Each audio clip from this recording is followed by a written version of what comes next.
네, 뉴욕 증시 마감 상황 살펴보는 김선영의 In USA SH인베스트먼트 김선영 연구원과 연결해서 얘기를 나눠보도록 하겠습니다. 연구원님 안녕하십니까? 예, 안녕하십니까. 김선영입니다. 네, 자 3분기 첫 번째 거래일이었습니다. 상당히 강한 흐름을 보였죠. 예, 그렇습니다. 오늘 뉴욕 증시 3대 지수가 모두 강한 상승세를 보이면서 올 후반기 첫 거래일을 상승세로 거래를 마감했습니다. 중국의 6월 제조업 지수가 연간 최고치인 51을 기록하면서 중국 경제 회복에 대한 기대감이 커진 가운데 유럽에서는 예상보다 저조했던 제조업 지수가 오히려 유럽중앙은행 ECB의 경기 부양책으로 이어질 것이라는 기대감으로 바뀌었고, 미국의 빅3 자동차 업체들의 지난 6월 판매량이 예상보다 늘어났다는 소식이 미국의 올 후반기 경기 확장에 대한 확신으로 바뀌면서 투자자들은 적극적인 매수에 뛰어들었는데요. 특히 8% 이상 감소할 것이라던 제너럴 모터스의 판매량이 오히려 1% 늘어났다는 소식에 3.6%의 상승세를 보인 것이 오늘 호재였습니다. 한편 미국의 제조업 지수는 예상에 다소 미치지 못한 모습을 보였는데요.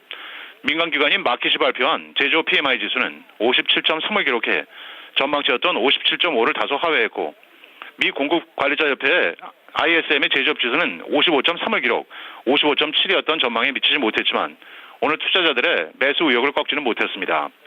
업종별로는 운송, 소매, IT, 자동차, 카지노, 미디어, 바이오, 제조업 등 대부분이 상승했던 가운데 금광, 유틸리티, 태양광, 천연가스 관련 업종은 하락했고, 마지막으로 벤치마크인 10년 만기 국채금리는 어제보다 크게 오른 2.56%의 거래를 마감했습니다. 하반기에 대한 기대감이 좀 상당했던 것 같고, 또 국채금리도 상당히 큰 폭으로 올랐다라는 점도 눈에 띄네요. 이어서 특징적인 이슈들, 종목들 짚어주시죠. 예, 신용평가사인 스탠다드앤푸어스의 상반기 보고서에 따르면 글로벌 2,000개 기업들의 현금 보유량이 4조 5천억 달러로 사상 최고치를 기록했지만, 이들 기업들의 자본 지출 규모는 지난해보다 오히려 0.5%가 감소해 2년 연속의 감소세를 유지한 것으로 나타났고, 이 같은 추세가 2016년까지 지속될 것이라고 S&P는 전망하고 있습니다. 지역별로는 신흥국 기업들의 지출 감소가 4%대에 이를 것이며, 업종별로는 원자재 및 에너지 부분에서 자본 지출 감소가 두드러질 것이라고 예상하고 있습니다. 오늘 특징 종목들입니다.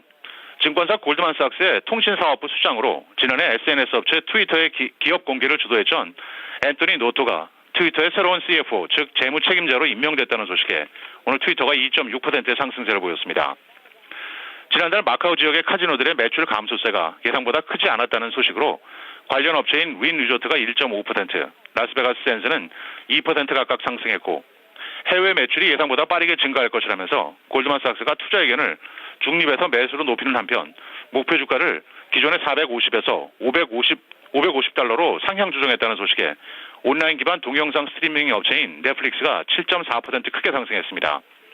반면 당분간 판매 증가가 어려울 것이라면서 증권사 BOM 메릴린치가 투자 의견을 매수해서 중립으로 낮춘 데 따라 가정용 발전기 생산업체인 제너렉 코퍼레이션이 3.2% 하락했고, 현재 개발 중인 위장병 치료제의 임상실험 결과가 예상보다 높은 효능을 보였다고 발표한 노스캐롤라이나 주에 위치한 제약업체 살렉스 파마스리칼은 14%의 급등세를 보였으며, 마지막으로 지난 6월 예상을 상회한 3.3%의 판매 증가를 발표한 일본의 토요타 모터스는 2%가 상승했는데요.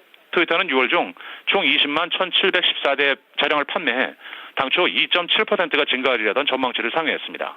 네, 전체적으로 좀 자동차 업종이 상당히 호조를 보였던 그런 모습인데, 반대로 이제 건설 지출 관련된 지표들은 예상치보다 좀 적게 나왔죠. 예, 그렇습니다. 연방 상무부에 따르면 지난 5월 미국 내 건설 지출이 전달보다 0.1%가 늘어난 연율 기준 9,561억 달러를 기록해 당초 0.5%가 증가할 것이라던 전망치를 하회했습니다. 하지만 이것은 4개월 연속의 증가세였고, 작년 같은 기간에 비해서는 6.6%가 늘어난 것이었는데요. 부문별로는 공공 부분의 지출이 1%가 늘어난 가운데 지방정부의 건설 지출은 2%가 증가했으며, 반면 연방정부의 지출은 8.9%가 급감하면서 2010년 12월 이후 가장 큰 감소폭을 보였습니다. 내일은 고용 관련 업체 ADP사의 6월 민간 부분 고용 집회를 시작으로 5월의 공장 주문, 주간 실업수당 청구 건수와 원유 재고 등의 경제 지표와 함께 미국 최대 주류 유통업체 컨스털레이션 브랜드, 의류업체인 유니퍼스트, 그리고 중국 IT 업체 NQ 모바일 등이 분기 실적을 내놓을 예정입니다.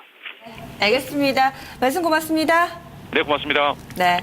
미국 증시 상황 살펴봤습니다. 다우존스 산업평균지수, S&P 500지수 다시금 사상 최고치를 경신하는 흐름 나타냈고요.